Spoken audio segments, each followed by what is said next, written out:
کیوں؟ حضرت انس بن مالک رضی اللہ تعالیٰ عنہ فرما دے جدو کوئی رشتہ دار کوئی بندہ فوت ہو جاتا ہے لوگ انہوں قبر جو رکھ آندے نے تو بعد وچ کوئی او دا پتر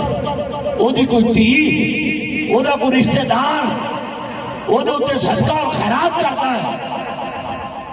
صدقے دا ثواب دا تحفہ دیتا ہے تو جبریل پاک علیہ السلام تھال دے وچ او ثواب دا تحفہ سجا کے تے قبر والے دے سرانے آندے نے قبر دے وچ آ کے او دے سرانے آن کے انہوں آگے نے اے ثواب تیرا فلاں رشتہ دار نے بھیجا ہے تو اینو قبول کر کہ وہ قبول کرتا ہے قبول کر کے خوش ہوتا ہے تو نال والے جڑے قبر والے وہ ساتھی ہوتے رہے نا انہوں بھی دستا ہے کہ اے ویسا میرے فلاں نے اے ثواب بھیجا ہے سبحان اللہ اے میرے فلاں رشتہ دار نے ثواب کر لیا ہے اے فلاں نے ثواب کر لیا ہے وہ خوش ہوتا ہے تو جنہاں نو نہیں نہ پہنچا دے انہاں دے رشتہ دار وہ ایک گل سن کے غمگین ہوندے نے وہ گل سن کے غمگین ہوندے نے پریشان ہوندے نے کہ آج کوئی ساڈا بھی ہوندا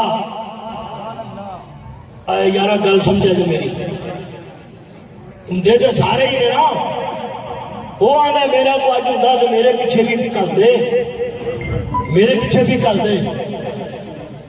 حضرت عقبہ بن عامر کہتے ہیں کہ جانے جانا نے فرمایا کہ صدقہ اور خیرات ثواب